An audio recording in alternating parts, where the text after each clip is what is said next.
आप सभी का हमारे YouTube चैनल में हार्दिक अभिनंदन है। My self Poonam Booker. आज हम आपके लिए जो वीडियो लेकर आए हैं उसमें हम बात करेंगे कालिंदी कॉलेज के बारे में, यानी कालिंदी महाविद्यालय के बारे में। उससे पहले अगर आप इस चैनल पर नई हैं तो चैनल को सब्सक्राइब कर लीजिए और अपने दोस्तों के साथ शेयर कर लीजिए, क्योंकि आपको पता है कि हम अपने चैनल पर PhD और असिस्टेंट प्रोफेसर से रिलेटेड वीडियो लाते रहते हैं। आज हम जो वीडियो लेकर आए हैं उसमें हम कालिंदी कॉलेज में असिस्टेंट प्रोफेसर के लिए लेकर आई हैं। इस कॉलेज में असिस्टेंट प्रोफेसर की वैकेंसी आई है। अगर आप असिस्टेंट प्रोफेसर बनना चाहते हो तो आप यहाँ पर अप्लाई कर सकते हो और इसके लिए ये वीडियो आखिर तक ज़रूर देखें। जो ये यूनिवर्सिटी है कालिंदी कॉलेज, यह यूनिवर्सिटी ऑफ दिल्ली है। इसे नाक द्वारा A ग्रेड प्राप्त है और ये एडवर्टाइजमेंट कब आया है? 10 दिसंबर को। और इसकी वेबसाइट, अगर आप अप्लाई करना चाहते हैं तो इसकी वेबसाइट ये है, ठीक है। आप इस पर जाकर अप्लाई कर सकते हो।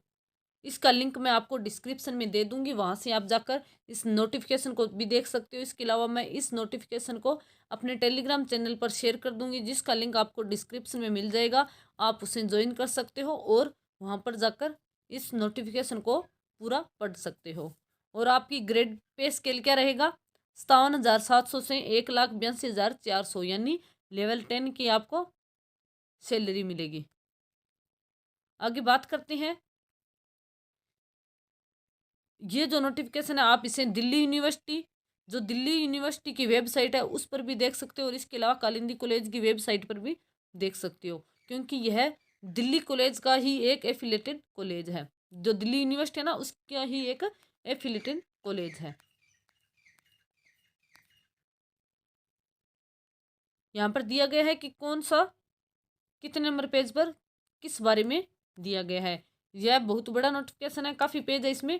तो आप इसे, मैं आपको इसे शॉर्ट में बताऊंगी, आप इसे देखकर आराम से अच्छे से पढ़ सकते हो, ठीक है। सबसे पहले तो हम बात करते हैं किस सब्जेक्ट के लिए कितनी सीट है, ठीक है। और ये भी याद रखना कि इसकी जो लास्ट डेट है वो 26 दिसंबर 2022 है, ठीक है। अगर आप अप्लाई करना चाहते हैं तो आप 26 दिसंबर तक यहाँ पर अप्लाई कर लीजिए, ठीक है। तो बात करते हैं किस सब्जेक्ट के लिए कितनी सीट है।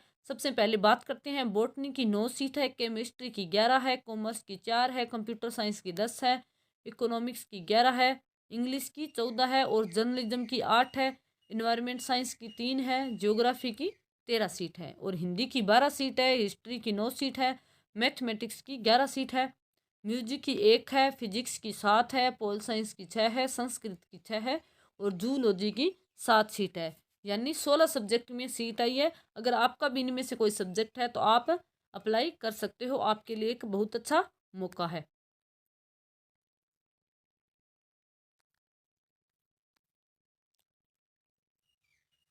सबसे पहले बात करते हैं क्वालिफिकेशन के बारे में। यहाँ पर क्वालिफिकेशन दिया गया है, एलिजिबिलिटी A और B, दो अलग से हैं। एक तो है कि आपको PG में 55% मार्क्स होने चाहिए आपके, और इसके अलावा आप नेट या फिर JRF हो, ठीक है। अगर आप नेट क्वालिफाई हो तो आप यहाँ पर अप्लाई कर सकते हो।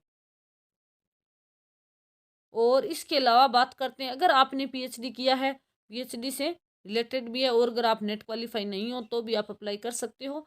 यहाँ पर आप देख सकते हो बिल्कुल दिया गया है, और यहाँ पर अलग अलग सब्जेक्ट के लिए भी दिया गया है, जैसे यहाँ पर म्यूजिक का है। आप इस नोटिफिकेशन को अप्लाई करने से पहले अच्छे से ज़रूर पढ़ लेना, क्योंकि हम पूरा आपको नहीं बताएंगे, आपको हम सिर्फ शॉर्ट में बताएंगे। और दूसरी बात सबसे ज़रूरी कि यहाँ पर फ़ी कितनी है? 500 रुपये फ़ीस है जनरल के लिए, OBC और EWS कैटेगरी के लिए, ठीक है। 500 रुपये फ़ीस है। और इसके अलावा जो SC ST PWD कैंडिडेट है, इसके अलावा जो महिला है, उनका कोई भी एप्लीकेशन फ़ी नहीं है। सिर्फ एप्लीकेशन फ़ी किन के लिए है? जनरल के लिए, OBC के लिए और EWS कैंडिडेट के लिए, वो भी सिर्फ मेल कैंडिडेट के लिए। अगर आप फीमेल कैंडिडेट हो, चाहे आपकी कोई भी कैटेगरी, तो आपका फ़ी नहीं लगेगा, तो आप यहाँ पर अप्लाई कर सकते हो। इसके अलावा यह यूनिवर्सिटी यानी कॉलेज की ईमेल आईडी है। आपको अगर कोई भी क्वेरी है तो आप इस पर जाकर मैसेज करके पूछ सकते हो।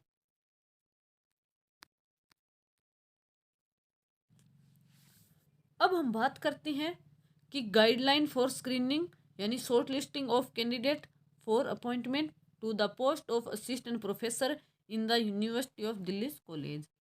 किस जो स्क्रीनिंग यानी शॉर्ट लिस्टिंग होंगी यानी इंटरव्यू के लिए क्या गाइडलाइन है, किस तरह से इंटरव्यू के लिए आपका सिलेक्शन होगा। ठीक है, यहाँ पर क्राइटेरिया दिया गया है यानी आपको 100 पॉइंट स्केल होंगे। ठीक है, और किस बेस पर होगा आप यहाँ पर देख सकते हो। जैसे ग्रेजुएशन में अगर आपके 80% या इससे ज़्यादा है तो आपको 21 मार्क्स मिलेंगे। अगर आपका 60% से 80% के बीच है तो आपको 19 मार्क्स मिलेंगे। और 55% से 60% के बीच है तो आपको 16 मार्क्स मिलेंगे। अगर आप 45 से 55 के बीच है तो आपको 10 मार्क्स मिलेंगे। ठीक है, आप इस हिसाब से देख सकते हो कि आपके कितना स्कोर बनता है। उसके बाद बात करते हैं पीजी में। उसी तरह से पीजी में है, अगर आपका 80% से ज़्यादा है तो आपको 25 मार्क्स मिलेंगे। 60 से 80 के बीच है तो आपको 23 मिलेंगे। और अगर 55% है तो आपको 20 मिलेंगे। इसके अलावा बात करते हैं, अगर आपकी एम फिल है या फिर एम टेक है या LLM, एम.एड या इसके समकक्ष कोई भी डिग्री है और उसमें 60% से अबव है तो आपको 7 मार्क्स मिलेंगे। और 55% से 60% के बीच है तो आपको 5 मार्क्स मिलेंगे। अगर आपकी PhD है तो आपको 25 मिलेंगे। अगर आपकी नेट साथ में JRF है तो आपको 10 मिलेंगे। सीधी नेट है तो आपको 8 मिलेंगे। इसके अलावा अगर आपने रिसर्च पब्लिकेशन है और एक रिसर्च पब्लिकेशन को आपको 2 मार्क्स मिलेंगे, यानी मैक्सिमम आपको 6 मार्क्स मिल सकते हैं। इसके अलावा अगर आपको पास एक्सपीरियंस है, टीचिंग पोस्ट डॉक्टरल एक्सपीरियंस है 2 साल का, तो आपको 2 मार्क्स मिलेंगे। अगर आपका 1 साल का एक्सपीरियंस है, अगर उससे ज़्यादा है तो आपको मैक्सिमम 10 मार्क्स मिल सकते हैं। इसके अलावा आपके पास कोई अवार्ड है तो आपको 3 मिलेंगे। स्टेट लेवल का है तो आपको 2 मार्क्स मिलेंगे। ठीक है, आप देख सकते हो कि आपका इससे API कितना बनता है। यहाँ पर देख सकते हो कि अगर आपने MPhil, M.Tech, LLM, M.Med और प्लस PhD है तो आपको 25 मार्क्स मिलेंगे। ठीक है, नेट JRF के लिए आपको 10 मिलेंगे। और इसके अलावा कोई अवार्ड कैटेगरी है तो आपको 3 मार्क्स मिलेंगे। और एकेडमिक स्कोर में आपको 84 मिलेंगे। रिसर्च पब्लिकेशन के लिए आपको 6 मिलेंगे। और टीचिंग एक्सपीरियंस के लिए आपको 10 मिलेंगे। यानी यहाँ पर देख सकते हो कि आपको कितना मार्क्स मिल सकता है। ठीक है, और इसी आधार पर आपका शॉर्ट लिस्टिंग होगा और स्क्रीनिंग होगा। उसके बाद आपको इंटरव्यू के लिए बुलाया जाएगा। यानी जो टॉप स्टूडेंट होंगे जिनकी टॉप में API होगी उन्हीं को बुलाया जाएगा। किसके लिए? इंटरव्यू के लिए। और यहाँ पर दिया गया इंटरव्यू में जो कमेटी होगी जो इंटरव्यू लेगी उसमें कौन कौन होगा। और एक तो है यहाँ पर जो चेयरपर्सन होगा यानी प्रिंसिपल ऑफ द कॉलेज। और इसके अलावा दो टीचर होंगे जिन्हें नॉमिनेट करेंगे प्रिंसिपल। और इसके अलावा एक टीचर होंगे जिन्हें जो जिस डिपार्टमेंट का असिस्टेंट प्रोफेसर के लिए इंटरव्यू होगा वो उसी डिपार्टमेंट से होंगे। और उन्हें भी नॉमिनेट कौन करेगा? प्रिंसिपल करेगा। इस तरह से देख सकते हो, पूरा यहाँ पर दिया गया है, आप इसे पढ़ सकते हो।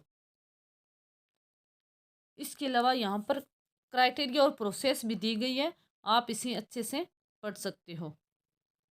यानी आपके पास मिनिमम 65 मार्क्स होने चाहिए। अगर आपके पास 65 मार्क्स है तो ही आपको इंटरव्यू के लिए बुलाया जाएगा। और अगर आपके 50 मार्क्स है तो आपको इंटरव्यू के लिए बुलाया नहीं जाएगा, यानी आपको शॉर्ट लिस्टेड नहीं किया जाएगा। बाकी आप यहाँ पर पूरा देख सकते हो कि किस तरह से आपके मार्क्स मिलेंगे, किस तरह से सारी लिस्ट बनेगी। और इसके अलावा यहाँ पर क्वेश्चन दिए गए हैं। अगर आपके मन में कोई क्वेश्चन है तो आप इस जो ये नोटिफिकेशन है इसे पढ़ सकते हो, जो कि मैं टेलीग्राम पर आपके लिए शेयर कर दूंगी। आज के लिए इतना ही। जब भी आगे कोई और कॉलेज या फिर यूनिवर्सिटी में वैकेंसी आएगी असिस्टेंट प्रोफेसर के लिए तो हम आपके लिए ज़रूर वीडियो लेकर आएंगे। इसके अलावा PhD के लिए भी हम आपके लिए जब भी कोई यूनिवर्सिटी में वैकेंसी आती है तो हम आपके लिए वीडियो लेकर आते हैं। इसके लिए हमारे चैनल को सब्सक्राइब करें, लाइक करें, शेयर करें। धन्यवाद।